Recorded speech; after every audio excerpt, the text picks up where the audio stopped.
I am E. Vingler. This is the Canadian Foreign Policy Hour, and I am coming to you from.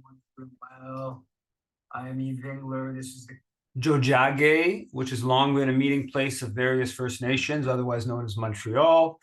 And the Canadian Foreign Policy Hour is a critical look at Canada's role abroad, a weekly kind of rundown.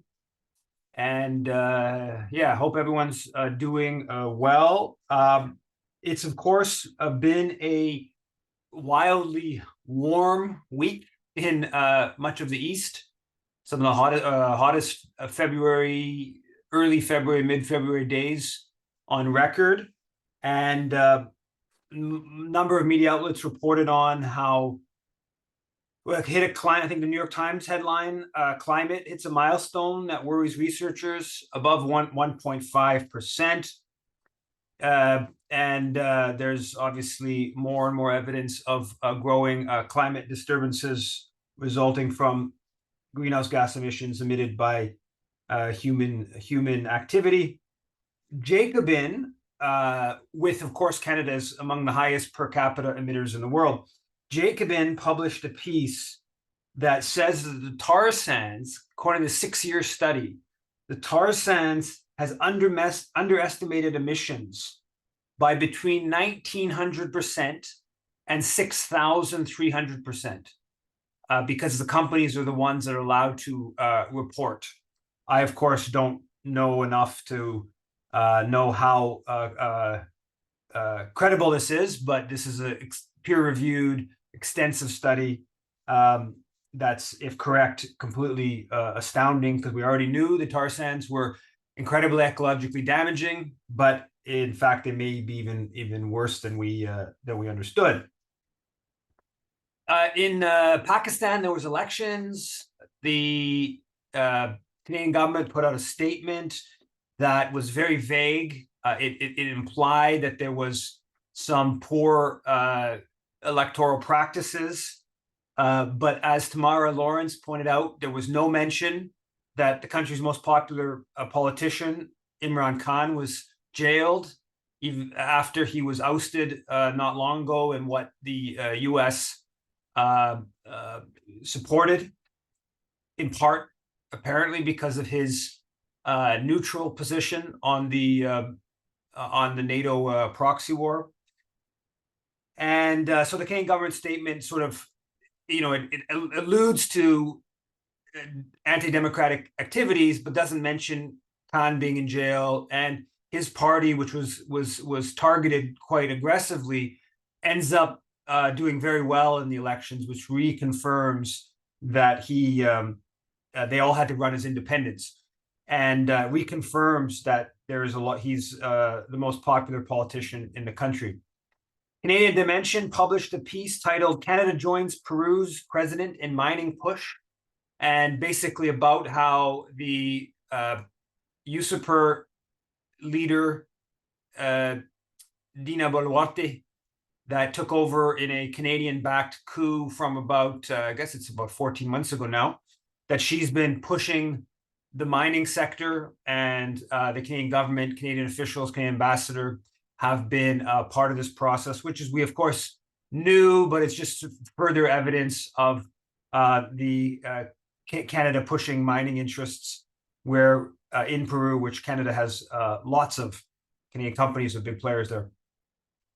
The Rwanda-backed M23 rebels are right on the outskirts of Goma, the main city in the east of Congo, which is very, very far from Kinshasa, 1,500 kilometers, so very far from the capital in the west of the country.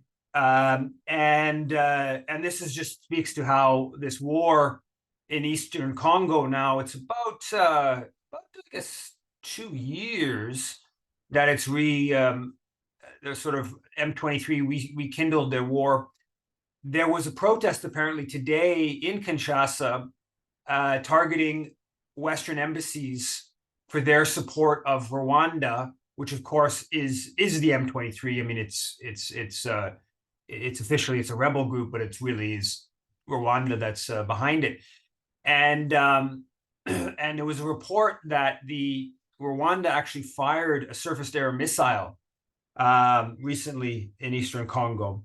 And we look at the Canadian government, total indifference to Rwanda's repeated invasions in eastern Congo, which is leading to ever more devastation now. I think Goma is a city of like 1.5 million, 2 million, far and away the biggest center, and there's already lots of people in and around Goma that are refugees from being driven out by M23 and other groups over the years, and so there's even more displacement on top of already displacement. The Canadian International Air Show put out a press release about this is its 75th anniversary this year, and in this press release, which I think it's in maybe I think it's end of August, maybe it's a Labor Day weekend, I believe, in Toronto, when it actually happens. But in this press release, it points out that this is the 100th anniversary of the Royal Canadian Air Force. And the head of the air show in Toronto says, quote, "For 3/4 of a century, the Royal Canadian Air Force has been an integral part of our air show." And these air shows are, in large part, since the get-go, they have been a promotion for the Canadian Air Force. And that's all across the country.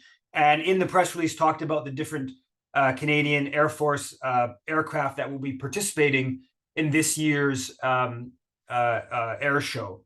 And this is just one small piece. It's a recurring theme on the Canadian Foreign Policy Hour, which is that the Canadian military has far and away the biggest public relations apparatus. This is not its formal public relations apparatus. It's part of the military using public funds to promote itself, to promote its worldview, and of course to promote militarism. And one way they do that is through these air shows, and we're seeing that in this press release that was just released. The Globe and Mail on the front page on Wednesday or Thursday, they had a big headline, quote, "Trudeau Foundation probe can't rule out scheme to sway Ottawa." And so basically they're saying that this investigation the Trudeau Foundation launched after these claims of Chinese interference, influence peddling through the Trudeau Foundation, they're saying they can't rule them out, which is like self-evident. Of course, it's almost impossible to prove a negative. They don't have any proof that this transpired, but they can't rule it out, is what this independent investigation concluded. And this is put on the front page of the Globe, and you read the story, and it ends up with this sort of, well, we can't disprove this, but now counter that with how Le Devoir, the Trudeau Foundation, of course, is here in Montreal. It's a very Quebec-oriented foundation, and so Le Devoir says their headline on a little, actually buried, a small little box in the thing about this investigation Trudeau Foundation, says pas d'ingérence chinoise à la Fondation Trudeau, conclut un rapport. So they say no Chinese interference at the Trudeau Foundation, according to this report, independent report. This is a Le Devoir framing. So complete contrast. The Globe Mail puts it top of the paper, right at the main headline of the front page. Le Devoir buries it in the corner on page 2. I think it's in the paper. I think it's a longer article online, but in the paper, it's maybe like 100 words or 200 words. And this all goes to this whole Globe and Mail is just on this kick of Chinese interference, and they won't let it go, even when this investigation suggests that there's they can't prove it, and that there's no evidence for it. They still frame it that they can't disprove it. That's what the Globe essentially is saying. The National Post is on this foreign interference inquiry that's going on, they had a headline was Trudeau shackled interference inquiry. So all the right-wing forces just continue on. This inquiry is all just a big scam. Now we're off multiple iterations of this. They won't accept that the evidence doesn't hold up to their thesis, and now they're going with the foreign interference inquiry, which I have talked about in previous sessions. A little tidbit on the whole geopolitical question. There was a post on Twitter that talks about how U.S. special forces have been stationed on a, quote, long-term basis on Matsu Islands and Kimin County. And it showed a map of where these Matsu Islands and Kimin County, which are part of Taiwan, where they are. And they are like literally hundreds of meters away from the Chinese mainland, right? They are right up on the Chinese mainland, small little islands, not part of the main body of Taiwan. And this is, of course, incredibly provocative to put U.S. special forces right there. And as the post points out, that at the same time, the U.S. is cautioning China against changing the status quo on Taiwan, which is vital to maintaining peace. So the U.S. is putting special forces right on China's border via Taiwan, and then saying that China is trying to change the status of Taiwan. I mean, this is the stuff of obviously trying to provoke a war. Shifting to a geopolitical conflicts, the Globe published this piece titled, big op-ed, main op-ed on Wednesday, Thursday, Friday, I can't remember which day it was. The conflict in Ukraine is a war between freedom and tyranny. And it's from a Canadian, former soldier of the Canadian Armed Forces who's fighting with the Ukrainians. And this op-ed goes on to say, quote, "I fear that what I have said here will not register with my fellow Canadians. Canadians do not understand that they are also at war. They are dangerously ignorant because our political and military leaders consistently fail to explain the war between liberty and tyranny in terms the average citizen can understand. The alleged interference in our elections by the Chinese Communist Party and the political assassination of Hardeep Singh Nijjar, a Canadian citizen gunned down on Canadian soil outside his family's place of worship. These are the probing attacks of tyranny, and they will get worse. Understand the war you're in." So this guy says he's fighting in Ukraine because of India's alleged assassination and because of China's alleged interference in Canadian politics. And this is the sophisticated Globe and Mail. This is the kind of rhetorical. Still, here we are 2 years later, right? With all we're seeing coming out of Ukraine, military officials in Ukraine talking about the possibility of collapse of their front line. Just a war that's just dragging on here. It's looking increasingly bad from the Ukrainian perspective, and this is still the kind of the good versus evil, tyranny versus liberty kind of arguments that are being pushed in the Globe, and in the context of the situation for Ukrainians and the Ukrainian government. The Globe reports that Mark Miller, the immigration minister, that the Ukrainian ambassador said to him that Kyiv wants Ukrainians to return home.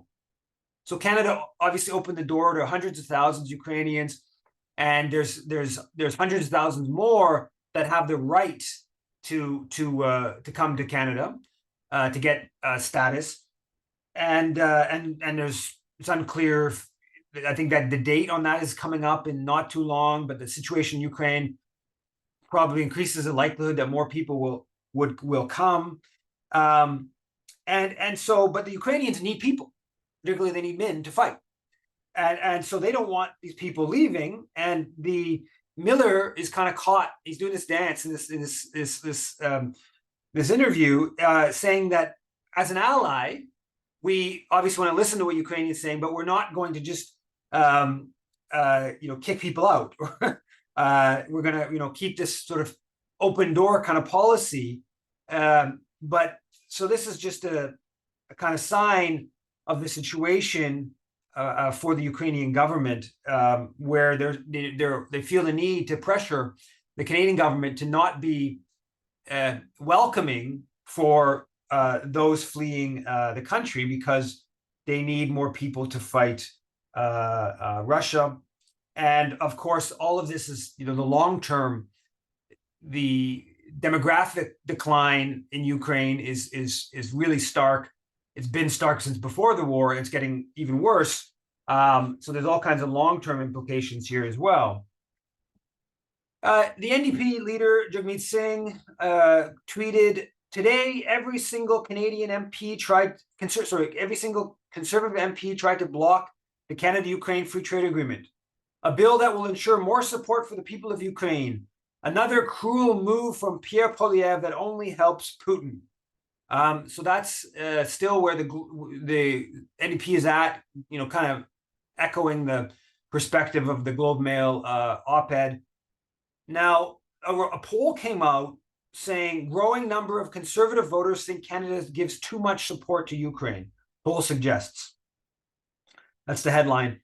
And apparently, the number of Conservative supporters that think Canada is giving too much support has gone from 19% in May of 2022 to 43%, I guess, a few weeks ago. And same thing, obviously the numbers are less stark. Same thing with NDP supporters and Liberal supporters. They've also gone up quite substantially.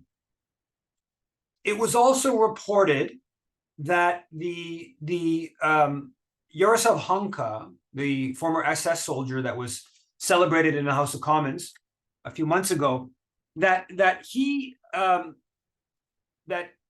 was actually invited by the PMO to an event in Toronto that the Prime Minister and Zelensky and some other, I think Freeland, others were at when Zelensky was in Canada for his visit. And that the PMO said, well, we were given his name by the Ukrainian Canadian Congress. So this is the first sort of confirmation that Hunka's kind of had backing from the UCC. It's not surprising, but is just the confirmation of that. Also, Putin, in his interview with Tucker Carlson, he actually he cites the Hunka incident as kind of like fitting his narrative about Ukraine being a Nazi government. I kind of think that I think it's kind of interesting that he cites this instance in Canada, and it's obviously should be viewed as embarrassing for the Canadian government. I think it's also, you can argue that it actually undermines Putin's argument, because if the Hunka incident is like an example, he cites the whole incident. I mean, there's lots to it that is kind of happenstance. I think that, in fact, if you look at the Russian kind of line on Nazis being in charge, or neo-Nazis being in charge of Ukraine, is both has this sort of kernel of truth to it, but is actually quite misleading. So citing the Hunka incident is sort of, I think, in some ways shows that Putin's claims are not actually that strong, though there is, of course, this important kernel of truth to the claim. The Ibbotson in the Globe and Mail has this real complaint about Poilievre shift on Ukraine. Ibbotson's this very establishment, obviously a conservative supporter, Globe and Mail columnist, and this is the kind of a constant theme in the Globe, National Post even. There's a lot of these right-wing conservative commentators who are totally on board with Poilievre, but they're very concerned. This issue they're like total NATO proxy war supporters, and they're very concerned about where the conservative leader is going on this particular question, even though they're very supportive in general. But anyways, Ibbenson says in this column, he talks about Trump consider standing up for Ukraine as a waste of money and effort. This attitude marks an alarming departure from a long legacy of principled conservative support for small nations and people who are threatened by larger powers. On R.B. Bennett's watch, Canada was a leader in efforts to impose sanctions on Italy over its wanton aggression against Abyssinia, which is current-day Ethiopia. John Diefenbaker and Brian Mulroney both led international opposition to apartheid in South Africa. Now, this is just total, and he cites a couple other examples, the boat people after Vietnam, and then Harper with Russia in the G7, which both of those are, I think, a bit more complicated. I'll leave those aside. But the idea that Canada led the charge against Italy's invasion is just not based in fact. I cover it a little bit in my Canada and Africa book. There was a Canadian diplomat that raised the idea of an oil embargo on Italy for this horror that they committed in the mid 1930s. But this notion that Canada was like leading the charge or against, it's just totally exaggerated. Now, with regards to South Africa, John Diefenbaker's famously played this role in calling for South Africa's expulsion from the Commonwealth in 1961, and that is true. But Diefenbaker was really clear that he supported this basically because it was South Africa leaves or the Commonwealth collapses, because India, the newly independent African countries, they were hard line. We were not accepting the apartheid regime in the Commonwealth. And Diefenbaker was absolutely crystal clear about this, and that it was basically just a defense of the British Empire's Commonwealth, that he it was a strategic decision. And he keeps the trade agreement, it keeps all kinds of Canada-South Africa relations. And then again, with Brian Mulroney, the idea that Brian Mulroney led international opposition to apartheid in South Africa, I mean, it's just like what it's fair to say is that Brian Mulroney led the Anglosphere opposition to apartheid. Like, so Canada was better than the US and Britain. That's basically true. But there's like 150 countries, every country in Africa, every country in Asia, basically every country in Latin America, that were more solid in their opposition to the apartheid regime, and a whole bunch of countries in Europe even too. So it's just a total like rewriting of history, but this is where this is a constant theme, of course, in official Canadian foreign policy discussions. Now, last night, maybe it was the night before last, but I think it was last night, the National. So Donald Trump makes this comment at some event, I guess a rally, about how when he was president, that he told some NATO country that if you don't hit the 2% of GDP military spending, that we're not going to defend you. And then he sort of, this is Donald Trump doing the Donald Trump thing. And then he says, oh, actually, we encourage Russia to attack you. And so there's just a total meltdown in the NATO circles of Trump. Now, some are saying, that this could be end of NATO and else. That would, of course, be a good thing. In the real world, Donald Trump is not what Donald Trump claims to be of like, anti-militarist or, anti-NATO and whatever, right? That in the real world, we wish that his rhetoric on some of these things was actually true, but it's not. But it leads to a whole meltdown. And you got the CBC, the National, last night, has a whole big clip of, will the US come to Canada's defense anymore because of this Trump's comment around NATO? I mean, it's just all because Canada doesn't hit the 2%. And it's just it's all just an embarrassing, yes, what Trump said was not normal political kind of discourse. And based upon that, you can infer all kinds of things. But it's one, NATO disappearing would be a good thing. Two, no one really believes that what Trump's, when he's just talking from the hip, that means anything in practical geopolitics. But nonetheless, you have these sort of embarrassing meltdowns, including by the CBC and of course all of the establishment pro-NATO kind of milieu. On the question of the genocide and the popular revolt against the genocide and the fascistic repressive climate that flows from opposition, number of stories. The Rabble published a piece about how these three different Black activists that had been nominated or asked to participate in Mikel Jean groups, I forget the name, a Black organization.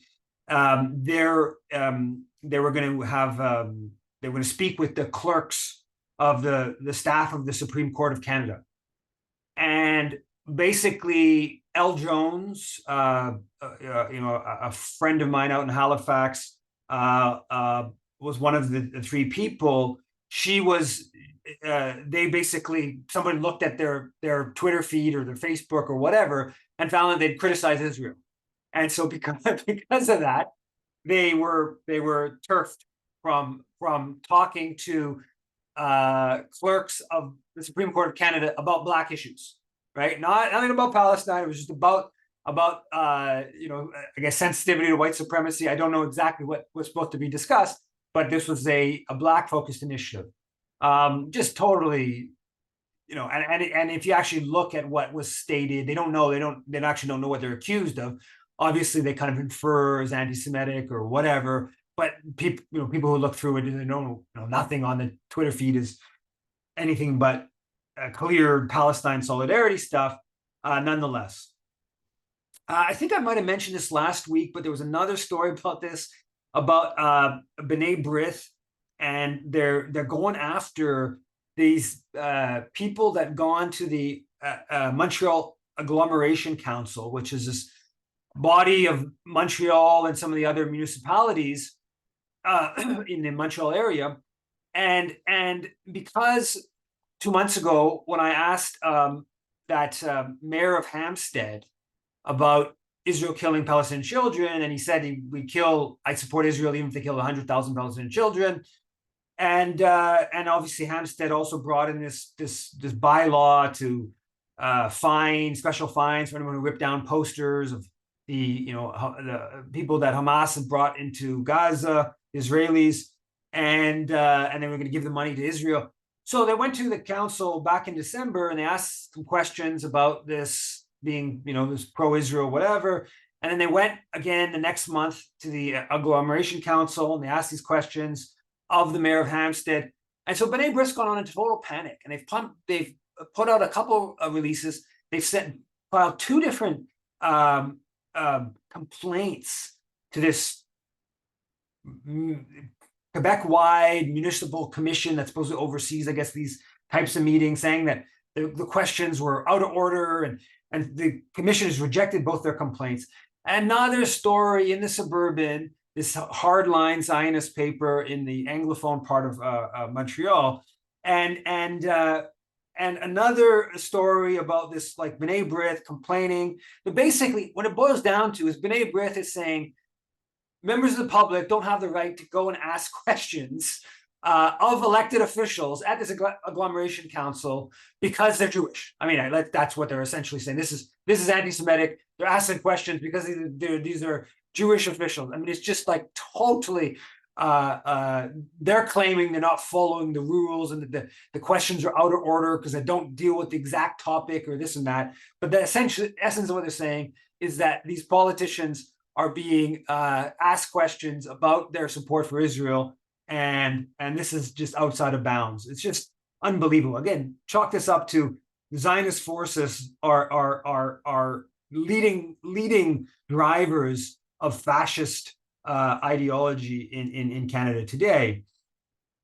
There was the University of British Columbia Social Justice Center launched a lawsuit against Hillel because back 6 weeks, 2 months ago, there was stickers that were put up at UBC, and they had the name of the Social Justice Center, which, on a parenthesis, I've done events with them in the past at UBC. It's a student groups that are always changing, but there's some good people out there back multiple years ago, and I assume that's the case today. The sticker said "I love Hamas" and said UBC Social Justice Center, put their name on it, and then everyone said, "Oh, Social Justice Center is just a Hamas front." Da, da, da. Well, it ends up coming out that it was Hillel admits that it was one of their contractors that actually creates these stickers, and then says, "Well, the contractor is no longer with us," leaves it all very vague.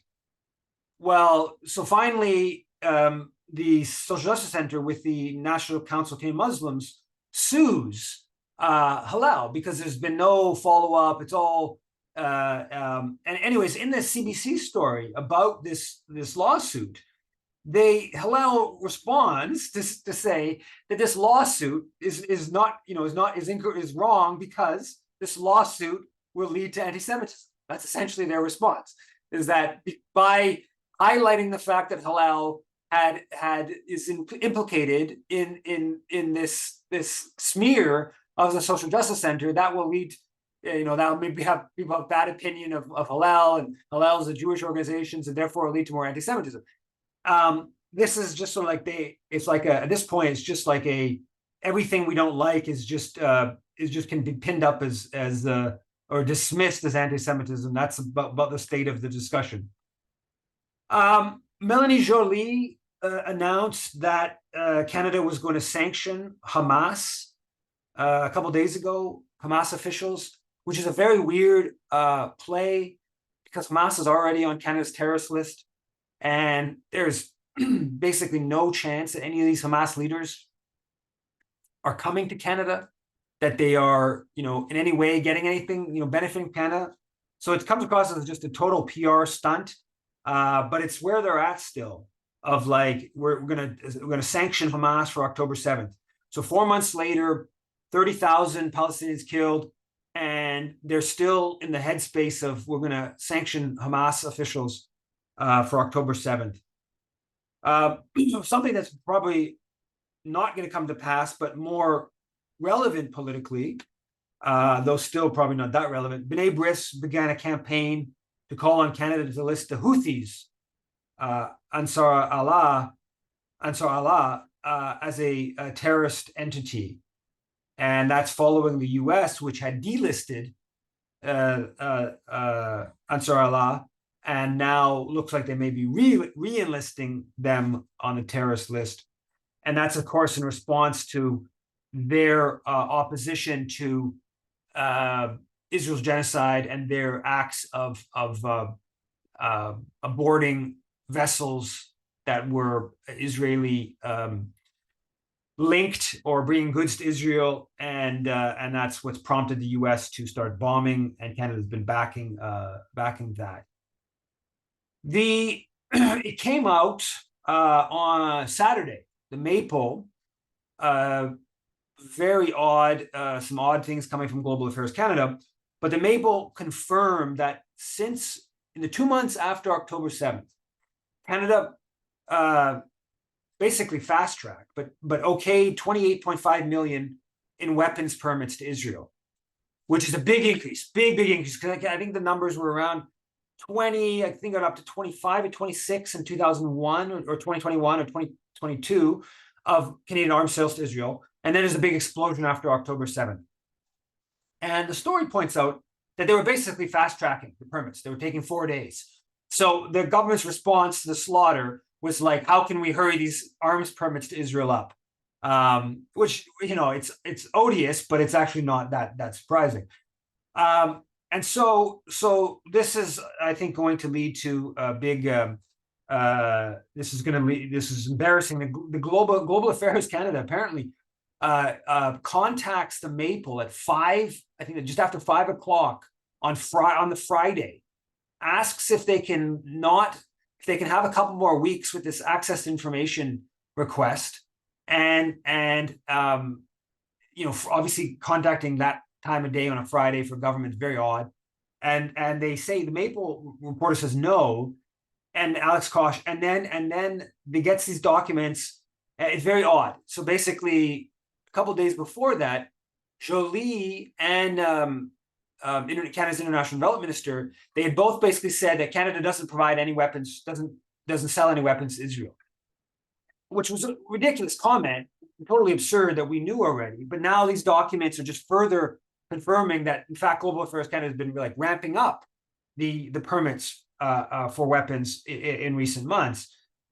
And so presumably the Global Affairs Canada people were very concerned that these documents that the Maple was going to get was going to embarrass the minister, which I think it did.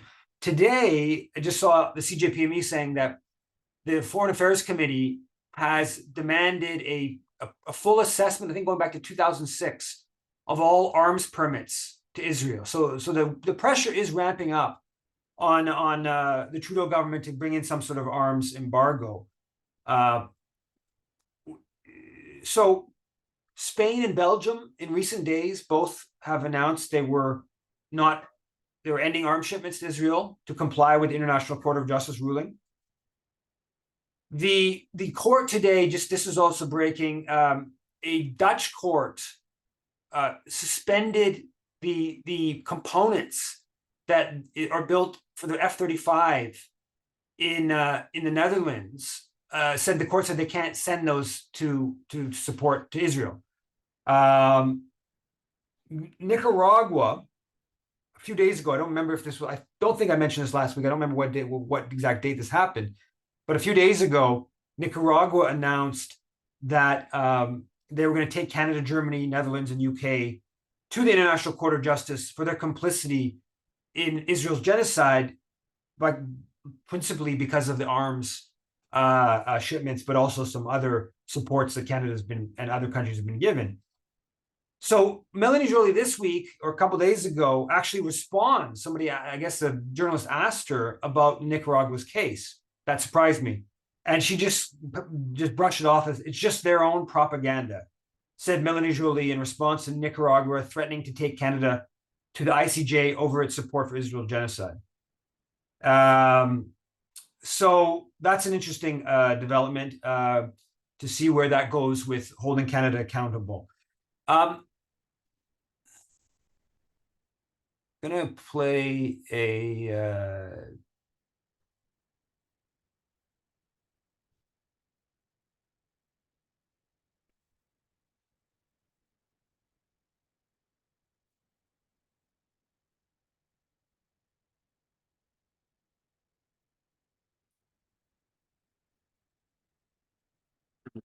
Mr.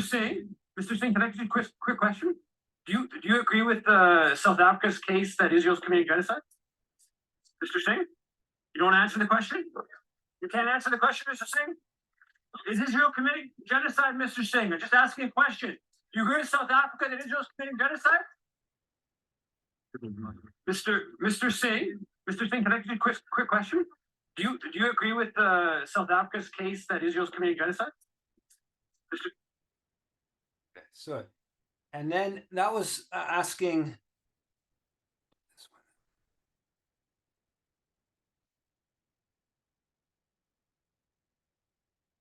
And I think that we have to trust the international law, and we have to trust the court to make they have accepted the case. So they recognize there's a real threat of genocide against Palestinian people. That's something that is completely new. And I think we need that Justin Trudeau and Melanie Joly say that if they trust international law and the International Court of Justice, they have to say, we accept the verdict. We accept the first verdict, the temporary one, to save lives. save lives of children and mothers and fathers in Gaza right now, to stop the bombing. And after that, they have to accept the final verdict when it will happen. And then my other question is about, do you think that Canadians who are fighting in Gaza, whether there should be an investigation of Canadians fighting in Gaza for possible war crimes? I think we should have an investigation about every war crimes. Okay, this is very, very important. I don't know if any Canadians are involved that. Yeah, the many new media reports have said that there are Canadians fighting them. Not from my knowledge. Yeah. But if it's the case, it must be in investigations. Okay, and then there's a final question. There's some registered Canadian charities like the Hesek Foundation and a number of others who are supporting the Israeli military. The idea of Canada Revenue Agency rules state absolutely explicitly that it's charitable to support the Canadian military, but it's not charitable to support a foreign military, not Israel, any foreign military. So, like, do you think there should be an investigation? The Canada Revenue Agency should investigate charities that may be supporting the Israeli military, and then revoke their charitable status if they are, of course. Yeah, I agree with that, because it's something that, independent Jewish voices are asking for, that if we are, giving some tax credit to organizations that under charity are in fact helping an army that maybe is doing, genocide, massacres or war crimes, I don't think we should give them. So that was a kind of contrast. That was on Sunday. Jagmeet was speaking or was participating in this NDP bowling thing, and that last person was Alexandre Boulris, who's the sole NDP MP in Quebec, and it was, I thought, quite the contrast of where the NDP is. So here, Jagmeet is like refuses to answer the question, and I'll get more into that in a second. He knew I was there, and his people did all kinds of odious things, and I'll get that in a second. And then you have a Boulris who I think makes a pretty good answer. And I had to cut off because that was for Twitter. It can only be 2 minutes and 20 seconds. I cut off the first 20 seconds or so. And he also, it's even, is more, he goes into his support for the South African case. So he's basically saying Israel's committing genocide. He doesn't want to get clear say that, but basically saying that. And that he's on board for these, they've already obviously come out on an arms embargo. And then Singh, now there's a poll that came out that just Michael Buckert from CJPME reported on, and it says that it asks Canadians, it's like 42%, 43% say that they do agree that Israel's committing genocide. 32% or 33% say they don't agree that Israel's committing genocide. Among NDP supporters, this poll shows that 68% say they think Israel's committing genocide, and 14% say they don't think Israel's committing genocide. So we're talking about almost 5 to 1 of NDP supporters. Yet Singh doesn't want to just say yes, or doesn't want to answer yes to that question, right? That I posted. On a little parenthesis of this, that they had a staffer who was at the front of the bowling hall just to stop me from entering. Okay. Wasn't even good at it. I got in, I walked inside, and then I came out on my own accord, and then he recognized me, and then he said I wasn't allowed in, and I still got in another time. And then again, a second time I walked out of my own accord. But anyways, leave that aside. But then 6 RCMP officers ended up coming with Singh. I've never seen this before. He had 6 RCMP, 3 different vans with RCMP.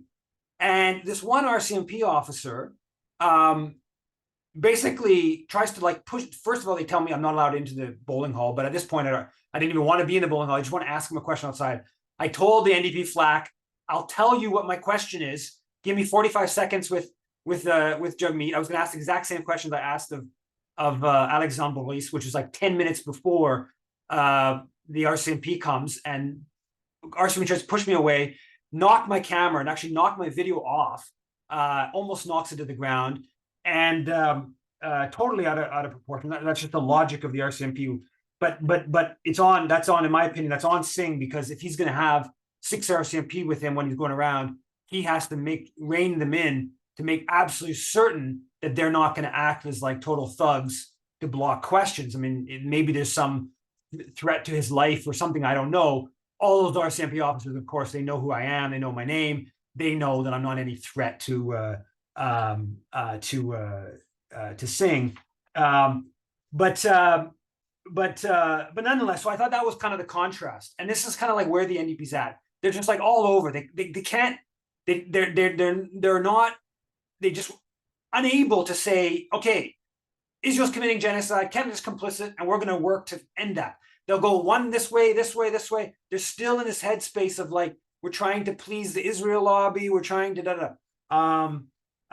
clearly, this is all a calculation. I presume what it comes down to is that Singh is just worried that you can't have all of the dominant media against you, and the Israel lobby has the ability to punish politicians, to whip up anti-Semitism scandals, etc. And he's just making this calculation that even if the vast majority of NDP supporters think Israel's committing genocide, then but he won't speak about it. It's just, this is just this calculation with regards to the dominant media and interaction with the Israel lobby. So that's I think still really important to understand. Now, there was a development. I talked about this last week, but the development of what happened in BC does go into this whole NDP kind of world and what's happening on Palestine within the NDP that is kind of interesting. And of course, the Selena Robinson, the post-secondary education minister in BC, was pushed out of cabinet, and this was a fascinating grassroots victory. And I mentioned it a bit last week, but it's kind of been a bit more clear over recent days.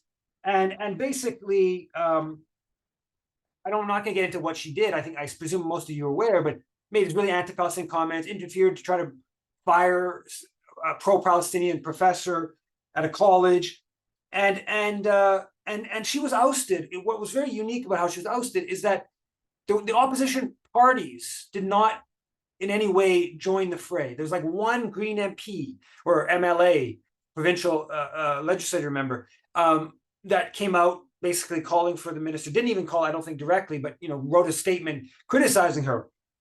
But it was because of grassroots pressure. Now, also, what was also interesting is that the NDP, Jagmeet Singh, he did intervene.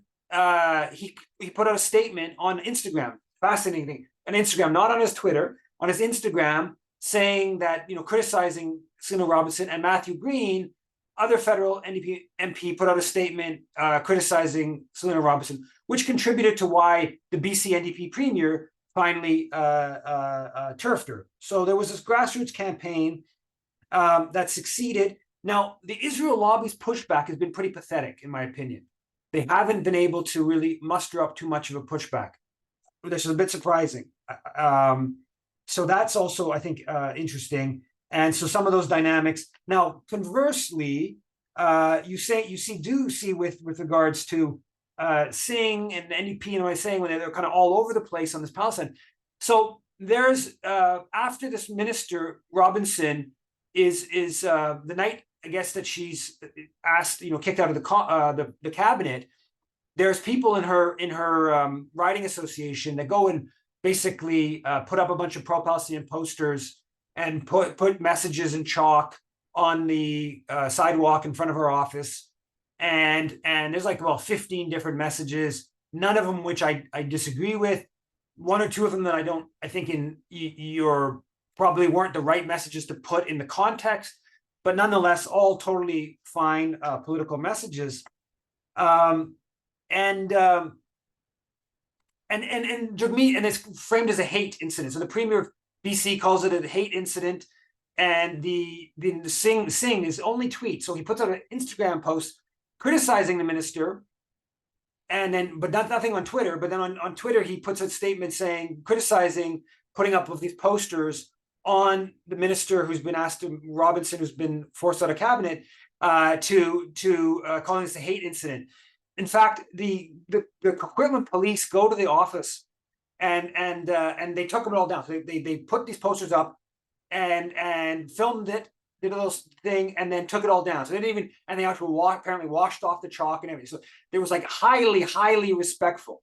But it was framed as this hate incident. So Singh joins the fray. And again, it's just that it's like he's clearly got his foot, the Israel lobby still has like his ear, and he wants to like not be offside and wants to go in, feed that beast.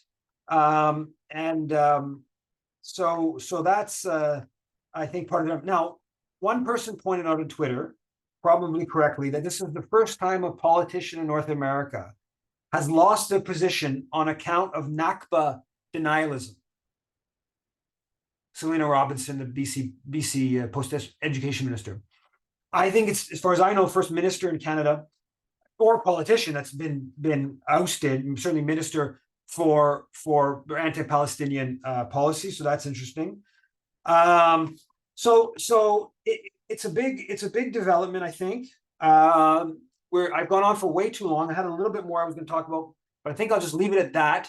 And if people have comments, questions, and I'll see if Laura's here, and I'll make her a co-host.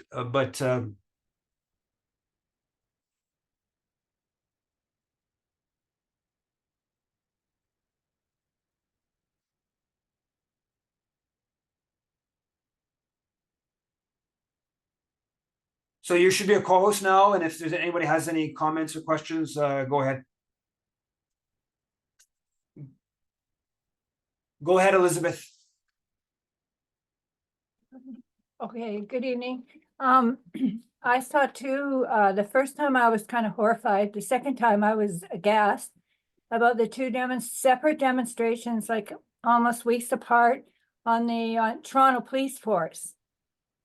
And there was pro-Palestine, pro-Israeli kind of together, but the Israelis are really aggressive and the pro-Palestinians were peaceful.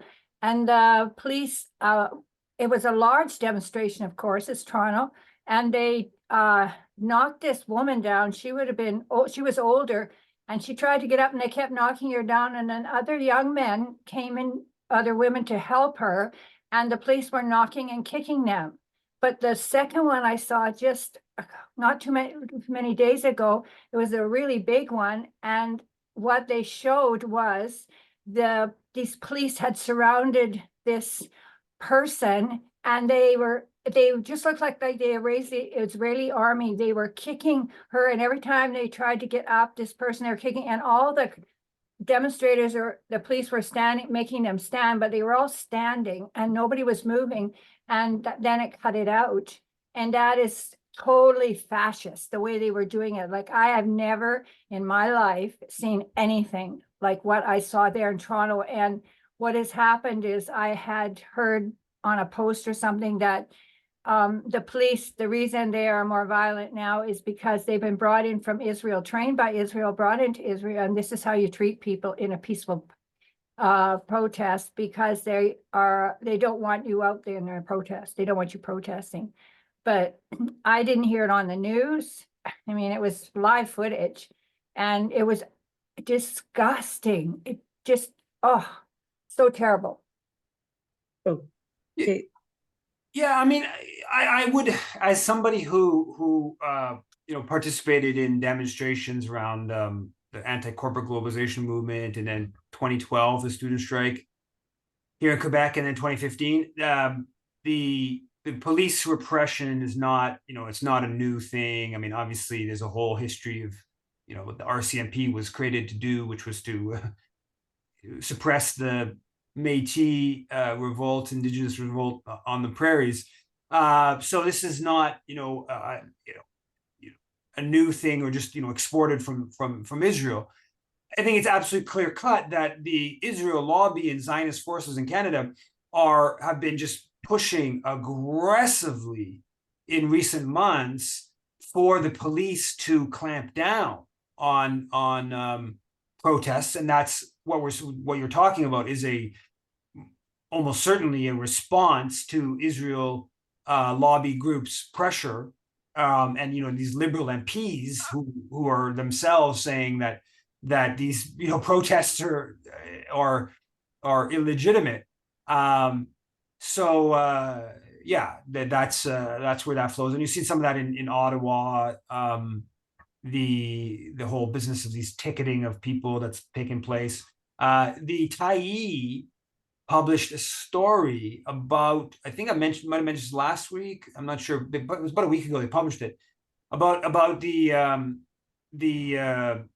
RCMP unit that's been focused on ICRG. I forget the. Oh, they- yes, they've that's, been focused on the pipeline and indigenous protesters. yeah, They are now targeting Palestine solidarity, and they according to the Tyee article, they're referring to the protests as Hamas.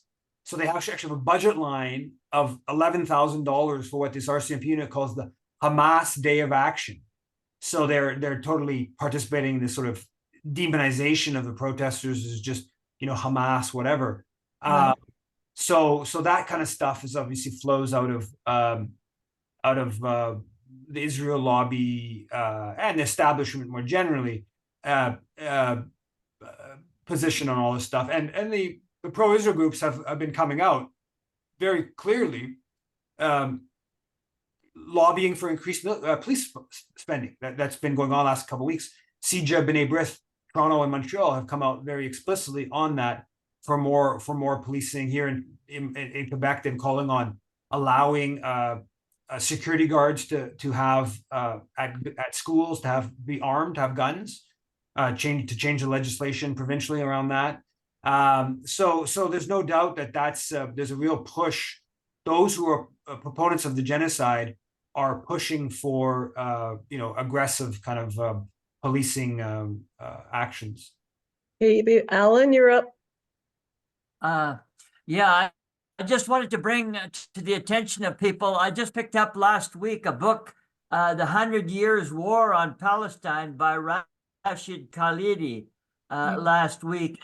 I haven't gotten that far into it, but it's certainly starting off to be a very excellent book that certainly sheds light on the Palestinian people, and because this fellow is from a family that goes back to at least the 1200s in Palestine. So, and he's an academic professor down at a university in the States. So it's an excellent book. So anybody that's interested, well, now you know about it. So that's my comment. So thank you. Okay, thanks, Alan. Someone else agrees that it's a great book. Okay, I have a question, Eve. And I'm wondering if you can just dispel this thought I have, because it seems a bit paranoid, almost diabolical. But I've had this thought running through my head that what's happening now, and with the possible expulsion of people in Gaza into Egypt, if that happens, I just have this feeling that they're all in on it. The Western powers who cut off aid to UNRWA, and now one of the American spokesmen said that humanitarian fund has been made. There is such a fund to assist with Palestinians if this happens. And I just can't help the feeling that the Western powers, including Canada, are in on the fix. And I don't even know about the Gulf monarchies if they aren't. I mean, what do you think? Do you think? Well, I mean, I think they're in on it in the sense that they know that an aim of a significant segment of the Zionist movement or faction of the Israeli government and military apparatus is to expel or to drive out or to make unlivable, whatever, how exact formula, kill, whatever the formulation exactly, for people in Gaza. And that's, that would be, that's what their aim here in the last 4 months is. And they see that and they say, okay, that's fine, that's good, that works for us, or we don't really care. And we're going to keep supporting Israel while that's taking place. It's not clear to me that like most of the Israeli government or military establishment thinks that's a like realistic they're going to succeed, and the U.S. government, which is of course enabling all of this in a very massive way, I think that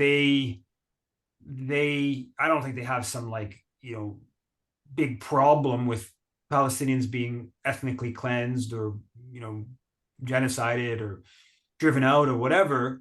Their problem with that is based more on what does that mean for U.S. power in the Middle East, and how that's viewed, and what that leads to with regards to Egypt. And I don't think Egypt wants it. I don't think Egypt's I don't think that's I mean, I don't know enough to say that with confidence, but I don't think the Egyptian government or security establishment wants that. I think that's a big mess for them on many different levels.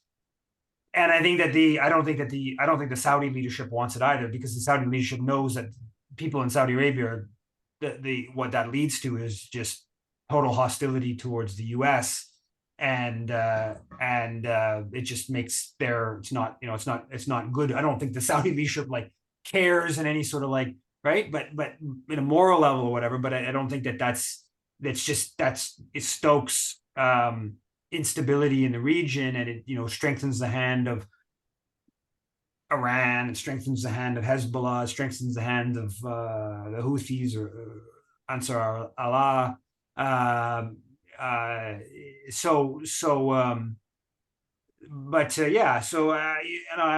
think they totally understand that there's that's one of the aims of Israel, is that whether it's a realizable aim. I mean, from a demographic standpoint, how can the Zionist movement not want that, right?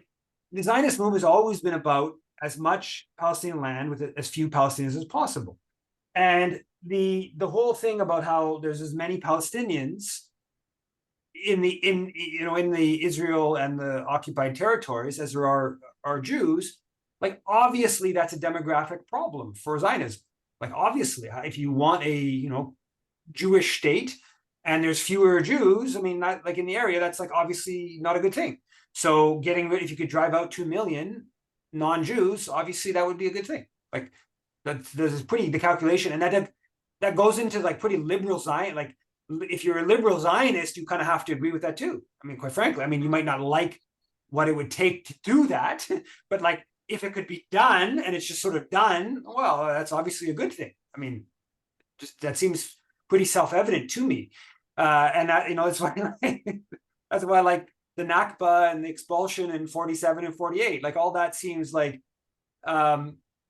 yeah. So I don't know. So you don't think, sorry, a follow-up question, but you don't think that the cutting off of UNRWA aid with no evidence, apparently, you don't think that was part of this sort of plan for ethnically? Yeah, there's no doubt. I think that the UNRWA stuff was, my sense of this is there was two things on it. The UNRWA, clearly there's hardline Zionists have wanted to destroy UNRWA for a long time, and as part of making life impossible in Gaza, obviously destroying UNRWA is helpful. That's clear. I think UNRWA historically, though, has been more a big faction of Zionist establishment has been fine with UNRWA, and that's why it is countries like the U.S. and Canada that fund UNRWA, right? Is because it's actually been more of a management of the problems caused by Zionism, as it's been some just benevolent tool, right? I mean, it comes out of the expulsions and all that, but so the UNRWA thing is I think a little bit kind of tricky like that. But the UNRWA, to me, that was Israel. Basically, that was a PR thing. I mean, they didn't just come up. First of all, now it looks like they don't even have, of the claim of 12 people, they don't even have the evidence of the 12 people. Okay, but that's a total joke. It's a farce. Even if the 12 people were leaders of units, that would not justify cutting off the funding anytime, let alone amidst everything that's going on. But the UNRWA, so Israel waits till the day that the ICJ has their ruling to like release this information. I mean, that's obviously a PR. Obviously, that was a PR thing. That to me, there's like almost no doubt about that. So that was part of what it is, and then part of what it is a part of this longer term objective of making life unlivable, and and Canada went along with it. Okay, we've got 3 questions. Anna, you're up next. Okay, thank you. Can you hear me? Yes. I have a question about the article that the Globe and Mail article that you brought up, Eve, where I think it was a soldier who had fought in Ukraine was bringing together these two kind of war campaigns. I'll call them the Democrat and the Republican war campaigns, just because that's how the politics seems to be divided in the States, and we tend to follow along up here. Just to simplify things, I mean, there's he, bringing together the Trump kind of anti-Asian hate, which we are borrowing up here, and also the Democrat Russophobia. And I'm bringing this up because as an activist who worked hard in my capacity to with folks who I know here in Toronto, with folks in the Toronto Coalition Against NATO, to really raise awareness about the dangers of NATO involvement in Ukraine. Again and again, it was very hurtful, very frustrating to run into self-identified leftists who argued that in fact it was a right-wing reactionary position to be opposing NATO involvement in Ukraine, and I could see that this very much had to do with the fact that there was such a strong Democrat campaign against Trump to criticize, of all things, his desire to, his disinclination towards war with Russia. And one argument that I really wanted to make, and I've been concerned about this, but I also feel that it's useful as an argument, with people who actually think it's progressive to go to war with Russia, is that in fact you can't drum up this degree of Russophobia without also fueling all other types of xenophobia, most especially anti-Asian hate. But these two are going to combine at some point, in practical, concrete military terms, but also in terms of the propaganda here. I've been sort of looking like, how exactly do you formulate this? Is this, I don't want to just make an argument out of convenience, but it does seem that, these two are connected. As they say, was the Democrats and the Republicans are two cheeks on the same ass, and I feel that the same can be said of these two war campaigns, these two propagandic war campaigns. But I feel like that needs to be made clear, and I'm looking for your thoughts on it. Like how is that developing? Well, I mean, I think that you're totally right in that there were all kinds of self-described leftists who got totally into the NATO proxy war, and that basically NATO was like a progressive force because it was defending, Ukrainian sovereignty from the Russian bear,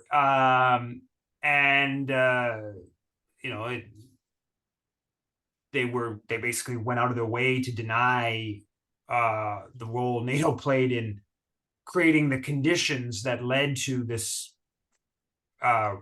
Russian invasion, which, as I've stated many times, I consider, contrary to international law, but very clearly provoked. So yeah, I mean, I think that on that front, and I mean, I think, I'd like to think that through more about this sort of xenophobias, the sort of anti-Russian xenophobia, and how that would go along with, anti-Chinese xenophobia.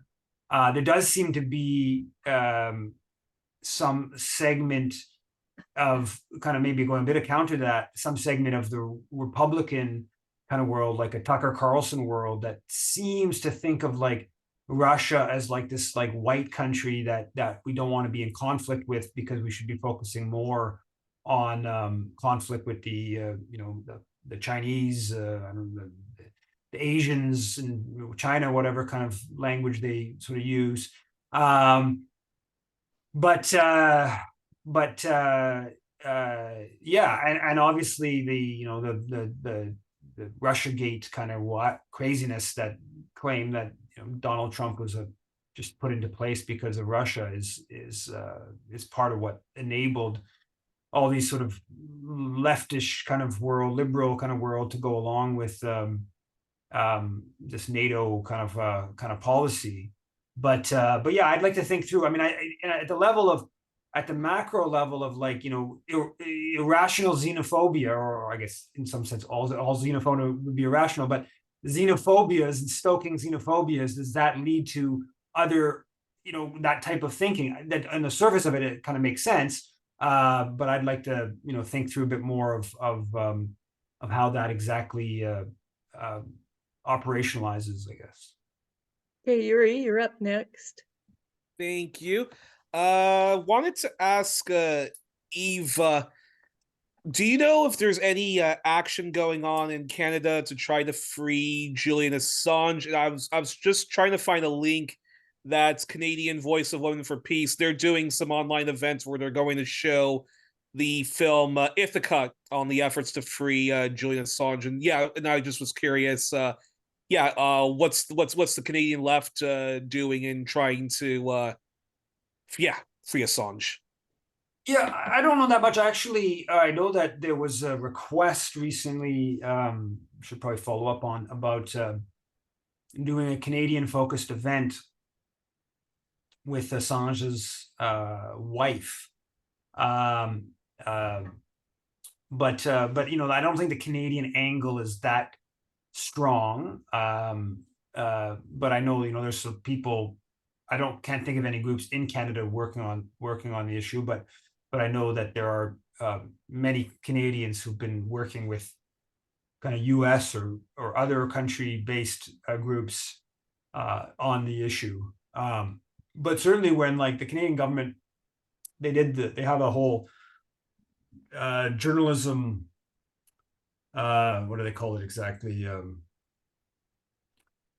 Journalism protection kind of initiative, but it's Canada and Britain that sponsor that initiative. Like 2 years ago, I feel like Melanie Joly did a couple of events in England, and I think maybe there was one here. It brought together some other countries, I think. That's obviously quite the double standard to do that with Britain and never say anything about Assange's imprisonment. But no, I don't know about a whole lot of campaigning. Okay, Lynn, and this is the last question. Yeah, I was just thinking, with regards to the way people are thinking about UNRWA and Hamas, I think that gives points to UNRWA to be on the side of Hamas. I'm on the side of Hamas. Why is that a negative? I mean, in every war, people take sides, but the Israelis are going to say anything is against them, because they've just got this complex. And I'm sorry, but there's no time for psychological complexes in the world scenario anymore. Yeah, I mean, I certainly agree that the Israel's and Israel supporters in Canada's ability to play victim as they slaughter tens and tens of thousands of people, including more than 12,000 children. It's quite a sight to behold. I mean, and it doesn't seem like there's any end point to it. Like there's no fact. There's no, is a threshold 35,000? Is it 50,000? Is it 100,000? Is it 250,000? Is it 500,000? Is it 1 million? Is it all every person in Gaza? Doesn't seem to be any threshold to like what would make them sort of back off and say, hey, maybe we're the baddies here. Yeah, it's pretty remarkable. Now, I think I would be a little, I don't know that. I think we would be just like I thought. I think with regards to Ukraine, I obviously support Palestinian resistance to resist Israel's brutality. I don't know that we need to be getting involved so clearly in this side and that side. I don't know that that's always the. I'd say that the side that we should be on is how do we end Canada's enabling. That's the main side that we need to focus on. How do we, and that includes, delisting. I mean, if all these Palestinian organizations are all listed as terrorist organizations in Canada. I mean, the IDF is clearly a much, much bigger terrorist organization than Hamas or, whatever. So that includes things like this incredible double standard of listing all the Palestinian organizations as terrorist organizations.